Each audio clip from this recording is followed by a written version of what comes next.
Olá, imigrantes e futuros imigrantes! Mais um vídeo aqui no canal e no vídeo de hoje eu vou conversar com vocês sobre as alterações à lei de estrangeiros, que estão a impactar profundamente a vida de quem vive, trabalha e de quem pretende trazer família aqui para Portugal.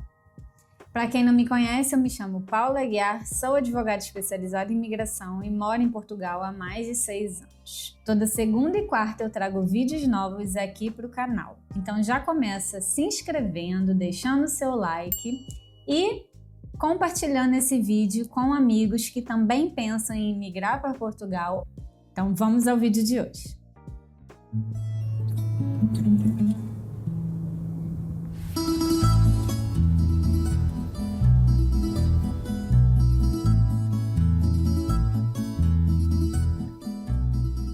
Antes de mais nada, é muito importante que vocês saibam que a lei já está em vigor. Então, qualquer procedimento migratório, seja de visto, autorização de residência ou reagrupamento familiar, já deve ser aplicado às novas regras. Então, estejam atentos às mudanças que eu vou estar elencando aqui para vocês. Se orientem sobre os novos procedimentos para que saibam efetivamente como prosseguir com os seus pedidos. Lembrando que as novas regras ficaram estabelecidas através da Lei número 61 de 2025. E eu vou estar disponibilizando aqui na descrição o texto legal, para quem quiser conferir aí na íntegra o que efetivamente está escrito. Eu vou então abrir aqui no meu computador a lei para poder estar debatendo com vocês ponto a ponto daquilo que eu acho mais importante do que foi efetivamente alterado. Obviamente que, como se trata de uma mudança recente, nós não sabemos efetivamente como isso se dará na prática. Somente conforme for tendo aí, acontecendo os casos efetivamente, é que a gente vai ver como que a teoria está sendo aplicada no dia a dia dos imigrantes aqui em Portugal. Então, fiquem de olho lá no meu Instagram também, porque por lá eu sempre atualizo vocês de maneira aí mais rápida, tá bem? O primeiro ponto aí que a gente já se depara aqui na lei, no artigo 45, é em relação ao visto de procura de trabalho, que agora passa a ser visto de procura de trabalho qualificado. E Paula, afinal, quais são os trabalhos que serão considerados como qualificados? Não sabemos. A própria lei já prevê que terá que ser publicada uma portaria do governo para definir quais serão os trabalhos considerados como qualificados, para então a pessoa poder solicitar esse visto. No momento em que eu estou gravando esse vídeo, ainda não temos acesso a essa portaria ainda não foi publicada, então os vistos de procura de trabalho no momento estão suspensos, exatamente porque falta a portaria definir quais trabalhos poderão se encaixar nesse tipo de pedido. Uma segunda alteração muito significativa na lei de estrangeiros é que agora serão recusados os pedidos de vistos por aqueles que tenham entrado ou permanecido de maneira irregular aqui em Portugal. Então, o que antes era uma hipótese, quando a pessoa chegava em Portugal e não se encaixava em nenhuma opção de regularização, ela regressar ao seu país de origem e solicitar o visto adequado para então voltar para Portugal, hoje já não é mais uma alternativa.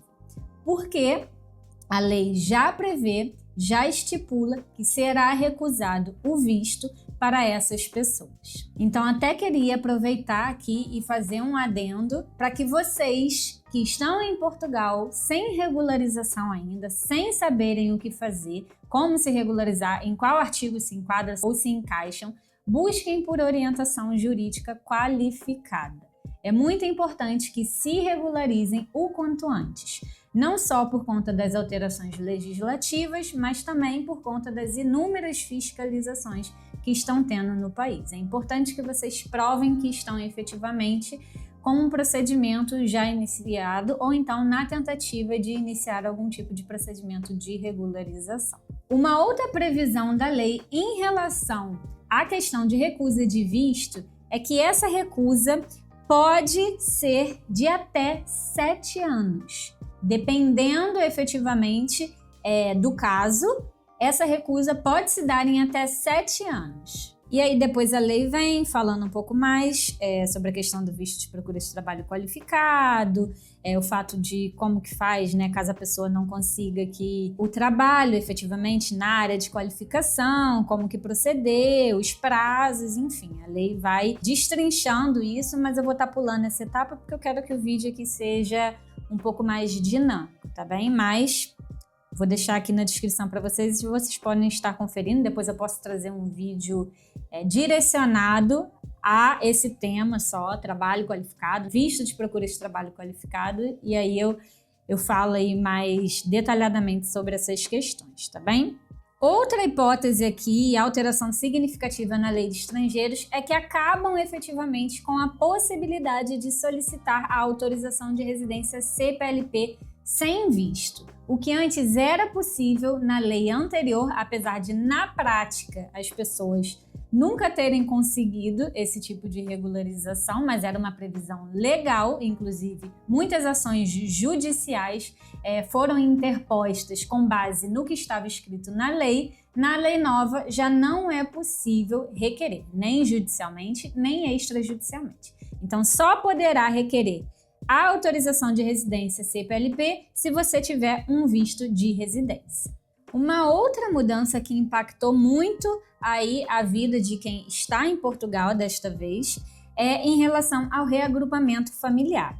No artigo 98, número 1, a lei diz que o titular de autorização de residência válida há pelo menos 2 anos tem o direito ao reagrupamento familiar, desde que com ele tenham coabitado ou que dele dependam. Ou seja, antigamente não era necessário um tempo de autorização de residência para que você pudesse reagrupar o seu familiar. Hoje em dia, já é estipulado esse prazo de 2 anos. Então, você tem que estar em Portugal há no mínimo 2 anos com autorização de residência legal para, então, reagrupar os seus familiares. Obviamente que tem exceções aqui na própria lei, tá bem? No caso aqui de cônjuge ou equiparado, se tivessem coabitado durante pelo menos 18 meses no período imediatamente anterior à entrada deste em território nacional, o período são de 15 meses, né, de autorização de residência. O estipulado no número 1 não se aplica a menores ou incapazes, ou cônjuge ou equiparado, se for progenitor ou adotante de menor ou incapaz a cargo, membros da família do titular de autorização de residência concedida ao abrigo do artigo 90, 90A ou 121A, ou seja, existem aqui opções, exceções em que a própria lei prevê, tá bem? Isso reforça a necessidade do cônjuge ou dos outros membros da família, ao ingressarem aqui em Portugal, solicitarem efetivamente um visto de residência, uma vez que a própria lei agora estipula um prazo muito alargado para que possa ser reagrupado diretamente em território nacional.